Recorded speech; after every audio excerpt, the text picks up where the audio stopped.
Alguns exemplos de prova ilícita. E eu vou trazer para você ficar bem ilustrado, bem claro. A prova ilícita é obtida com tortura, não pode ser aceita. Depoimento pessoal sob coação moral, qualquer espécie de chantagem, qualquer coisa que obriga a pessoa a falar, mesmo que seja verdadeira, essa prova não pode ser obtida e não pode ser aceita, deve ser retirada do mundo jurídico, dos autos do processo. A interceptação telefônica clandestina também obtida através de furto, através de invasão de domicílio, sem observância do princípio do contraditório, e todo esse contexto, ou seja, prova falsa, esse tipo de prova obtida dessa forma, ela não pode ser utilizada, mesmo que seja verdadeira. Por quê?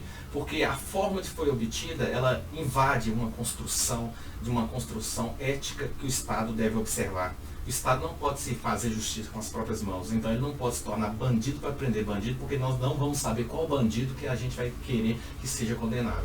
Então o objetivo primordial é isso. Dando continuidade, a gente vai perceber também outra questão extremamente importante, sobre a prova sem participação do contraditório. Aqui eu tenho uma questão primordial, muito importante. Veja bem, se vocês forem perceber, a prova ela tem que ser construída através do contraditório. E muitas das vezes a gente vai perceber que a prova, alguns chamam de prova, os elementos informativos produzidos no inquérito policial, seja civil ou federal, ele não é uma prova em si. Porque ele produz um elemento informativo que depende de uma ratificação jurídica, depende de um questionamento, um contraditório. Por que disso, professor Charlie? Porque lá não tem contraditório no inquérito policial. Se não tem contraditório, aquilo não produz prova como regra.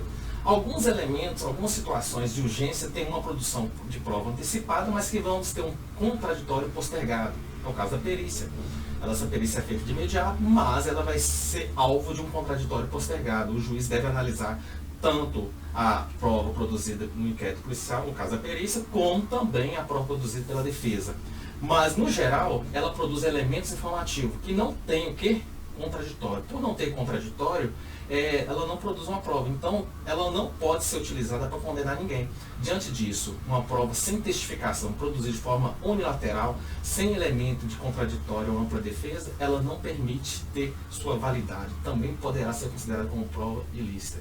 A gente vai perceber essa preocupação porque o legislador colocou lá no Código Processual Penal, artigo 155, e deixa bem claro essa ideia de que sem contraditório não se produz prova, produz elemento informativo. Veja bem, o juiz formará sua convicção pela livre apreciação da prova produzida em contraditório judicial, não podendo fundamentar sua decisão exclusivamente dos elementos informativos colhidos na investigação. Aí vem a ressalva. Ressalvadas provas cautelares. O que eu falei de prova cautelares? Justamente a questão da perícia. Tem situações que tem que ser produzida imediatamente, que não há permissibilidade pela questão lógica, pelo raciocínio lógico, de que teria um contraditório. Olha, o corpo tem que ser feita uma perícia no corpo. E aí nós vamos falar de um contraditório postergado. Nessa situação nós teremos um contraditório postergado. Nas demais situações, o inquérito policial produz elementos informativos e não pode ser utilizado exclusivamente para condenar ninguém, diante da ausência de contraditório judicial. Dando continuidade aos nossos estudos, vamos passar um pouco mais para frente aqui. Prova ilícita obtida ilicitamente, E aí nós temos uma distinção que a Constituição coloca bem. A prova ela é ilícita ou ela é obtida de forma ilícita. Então nós temos duas situações. A prova já é no seu nascedouro ilícita e, de continuidade, ela foi obtida de forma ilícita. Então, ela deve ser excluída do mundo jurídico. Deve ser excluída claramente do mundo jurídico. E aí nós temos justamente a questão da prova ilícita no processo civil. No processo civil. Muito se discute que a prova ilícita é só matéria de processo penal, porque lá julga a questão da liberdade, então ela só se aplica no processo penal. Mas a nossa Constituição não faz ressalva, fala prova obtida no processo. Não coloca lá processo penal. Então ela pode ser no processo civil, ela pode ser em todo o processo. Então nós temos a categoria da expansividade da norma constitucional no todo o ordenamento jurídico, em todos os processos. Então ela se aplica também ao processo civil. Lógico que nós temos todo um regramento mais claro, mais delimitado, de forma nítida no processo penal, mas isso não exclui a utilização do ordenamento processual penal para o processo civil, já que a origem, ou seja, o campo irradiador, se origina da própria norma constitucional.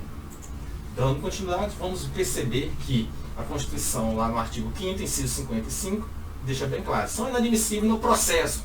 Não coloca o processo penal, então pode também ser aplicado no processo civil. E o processo civil, apesar de não ter uma regulamentação, lá vai falar que a utilização da prova tem que ser todos os meios legais, bem como os moralmente legítimos, e ainda que não especificado pelo Código. Então fala-se de uma prova construída de forma legal. E a Constituição fala que a prova ilícita não é uma prova legal, é uma prova que não é admitida. Então nós temos uma alusão da aplicação também, pelo artigo 369, também da proibição da prova ilícita. Alguns vão falar em prova ilegal e em prova ilegítima. Então essa discussão é extremamente importante, porque prova ilegal é a prova ilícita, que é o gênero, e nós teríamos a prova ilegítima, que é aquela construída no curso do processo. Com a construção do artigo 157, através da legislação que foi construída em 2008, não faz nenhuma distinção entre prova ilegal e prova ilegítima. Porém, a doutrina já costumou trabalhar a ideia de prova ilegítima. A prova é aquela construída antes do processo ou juntamente com o processo. E a prova ilegítima seria aquela construída no curso do processo. No curso do processo.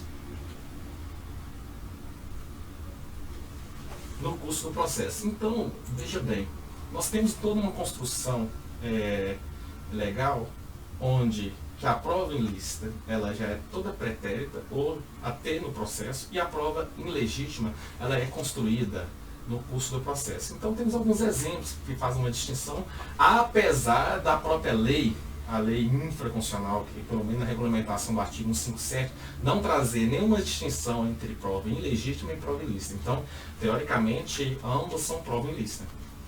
Mas a doutrina continua trabalhando, então é bom trazer isso para vocês perceberem que existe uma distinção doutrinária, não uma distinção legal. E vamos dar alguns exemplos de prova ilegítima, que a gente pode extrair tanto do processo civil, como também do processo penal. E é o que seria a prova ilegítima? Recapitulando, prova ilegítima, ela ocorre no curso do processo. E a prova ilícita, nessa distinção que nós colocamos, ela ocorre antes do processo. E o que seria uma prova ilegítima, professor Charles? Eu tenho a regra do artigo 207 do CPP. Lá vai falar o seguinte, ou melhor, vai descrever as seguintes hipóteses.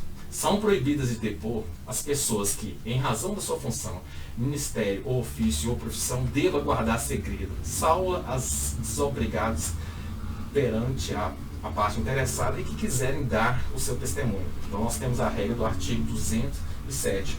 Também no processo civil tem uma regra bem semelhante. Veja bem, o artigo 448 coloca: a testemunha não é obrigada a depor sobre fatos. E o inciso 2º tem a seguinte situação: cujo respeito ao estado ou profissão deva guardar sigilo. Imagina você advogado. Sendo advogado, você é obrigado a guardar sigilo. Então você não pode revelar.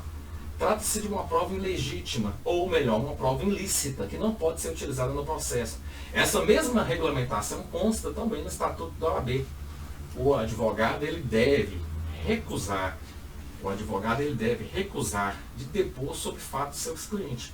Então nós temos toda uma ideia de prova ilegítima ou prova ilícita que está ligada à figura de pessoas que devem guardar o sigilo.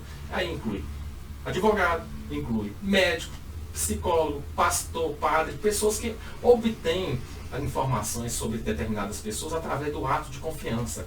Daí vem aquela ideia, gente, em nome da verdade, em nome dos valores morais, vou revelar um segredo que eu obtive através da confiança.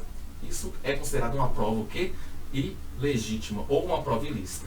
Lógico que nós temos que equacionar. Imagine você como advogado ter uma informação do seu cliente que ele matou determinada pessoa. Então a pessoa está morta. Ele não pode revelar isso de forma nenhuma, porque será considerado uma prova ilícita.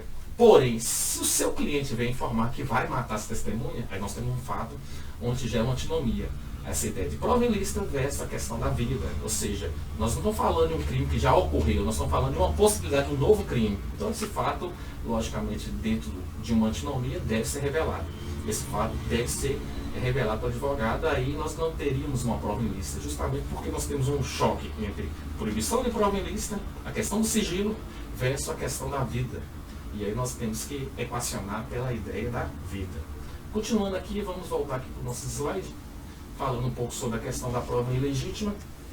Falamos do advogado e, dando continuidade também, nós temos a prova ilegítima do artigo 479, que deixa bem claro que nenhum documento será permitida a leitura de documento ou exibição de objeto que não tiver sido juntado aos autos com antecedência mínima de 3 dias, dando ciência à outra parte. Veja bem, senhores, senhoras, nós temos uma ideia de prova ilegítima que é a ideia de não surpresa.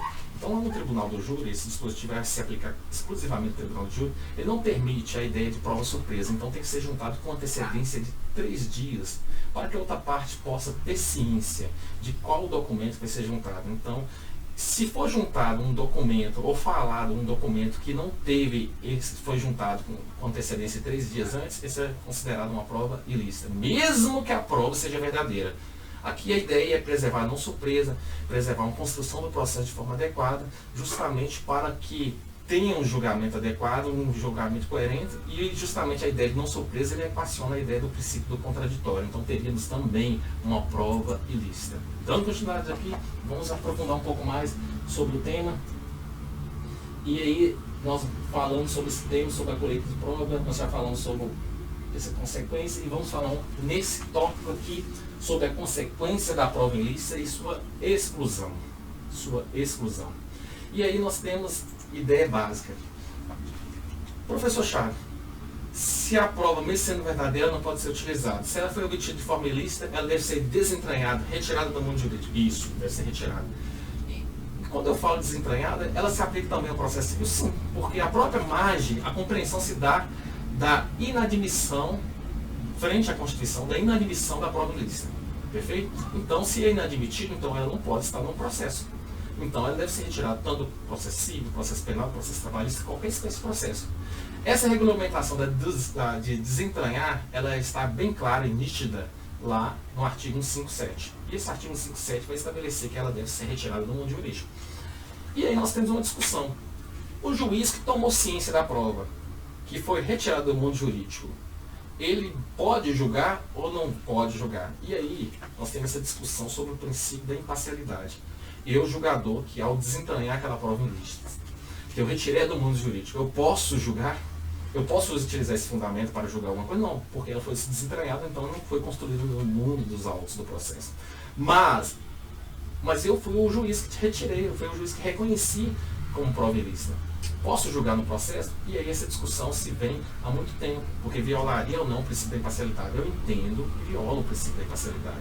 Tanto isso é verdade que o legislador voltou à ideia de que o juiz que reconheceu a prova ilícita, ele está proibido de julgar, sentenciar ou proferir acordo. Isso no processo penal. Logicamente que essa regra também deve se expandir para todos os outros processos, com uma questão de coerência, com uma questão de expansividade. Vejam bem como ficou colocado pelo legislador. O artigo 157 foi incorporado pela Lei 13.964 de 2019. Logicamente esse dispositivo aí ele foi suspenso pelo ministro Fux, né? Mas eu creio que até lá o julgamento supremo ele vai entrar em vigor, porque é um dispositivo extremamente coerente com a questão do princípio da imparcialidade e está ligado justamente com a necessidade de ter um julgador mais isento. E o parágrafo 5º ele coloca a seguinte redação: o juiz que conhecer do conteúdo da prova declarada inadmissível não poderá proferir sentença ou acordo.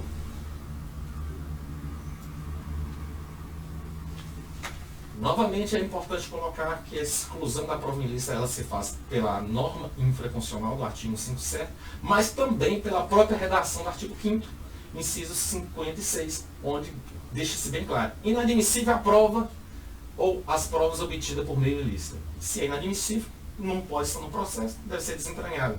Mesmo que não esteja isso previsto no processo civil, também se aplica. Mas a regra do artigo 157, parágrafo 3º, nos ajuda a entender de forma clara e objetiva sobre essa ideia de prova ilícita. Alguma discussão sobre a prova ilegítima, se ela é desentranhada ou se aplica o instituto da nulidade. Ora, professor, primeiro ponto. A prova ilegítima que a doutrina trabalha é a prova produzida no curso do processo. É caso de nulidade ou caso de desentranhamento? Eu entendo que é caso de desentranhamento. Primeiro, porque se ela é o gênero, a prova ilegítima é o gênero da prova ilícita, então se aplica toda a regra da prova ilícita. Segundo, a lei, ou seja, nós já colocamos, já falamos isso de forma bem enfática, a lei, ela não faz uma distinção clara sobre prova ilícita ou prova ilegítima. Se não tem essa distinção entre prova ilícita ou prova ilegítima, então nós temos que deixar bem claro que aplica-se o desentranhamento da prova e não o instituto da nulidade. Primeiro, por que não se aplica o instituto da nulidade? Primeiro ponto, porque se a prova ilegítima é espécie do gênero da prova ilícita, então aplica-se a regra geral. Segundo ponto, que também o nosso legislador infraconstitucional não faz distinção entre prova ilegítima e prova ilícita. Então esse é um ponto que nós vamos equacionar. Okay?